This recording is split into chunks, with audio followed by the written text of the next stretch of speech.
Kuban, a settlement in Luhansk Oblast in eastern Ukraine, is 60 miles from the front line of Russia's 27-month wider war on Ukraine. Normally well beyond the range of most of Ukraine's anti-personnel weapons, it had been fairly safe for its Russian occupiers.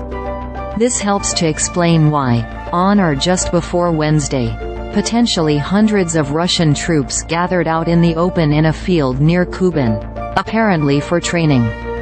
The problem, for the Russians, is the Army Tactical Missile System, an American-made precision-guided ballistic missile that, depending on the model, ranges as far as 190 miles and scatters at least hundreds, at most, nearly 1,000, grenade-size submunitions.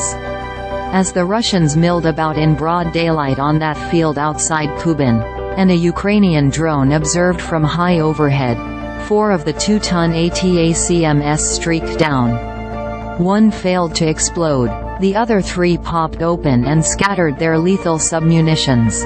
Each rocket turned an area as wide as 2.5 acres into a nearly inescapable kill zone. One of the ATACMS burst directly overhead a crowd of approximately 116 unprotected Russians. All of the Russians may have died in the rain of submunitions, according to the Institute for the Study of War in Washington, D.C. The Wednesday strike may have been one of the bloodiest of the wider war.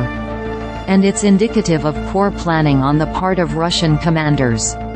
They must have known such a strike had recently become possible, or even likely. Acquiring ATACMS from the United States, and then aiming them at the Russian Army's vulnerable rear area, has been one of Ukraine's top military priorities in recent months. The United States has belatedly obliged repeated Ukrainian requests for the powerful rockets.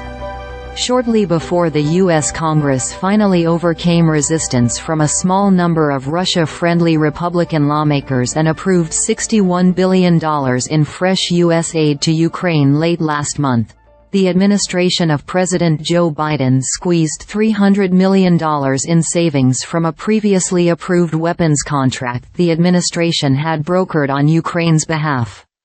The White House spent much of that $300 million on an emergency shipment of ATACMS. The total number of rockets exceeded 100, according to the New York Times. And when the White House rushed another $1 billion in weapons to Ukraine the day after Congress finally approved fresh funding, the shipment may have included additional ATACMS. U.S. Secretary of Defense Lloyd Austin told lawmakers last week the Pentagon would donate to Ukraine as many ATACMS as we can. There are thousands of the rockets in the U.S. arsenal.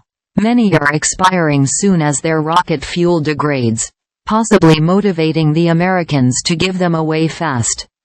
The Russians knew ATACMS were coming, and they had ample warning that the Ukrainians would fire them at the most vulnerable concentrations of Russian forces, including training grounds.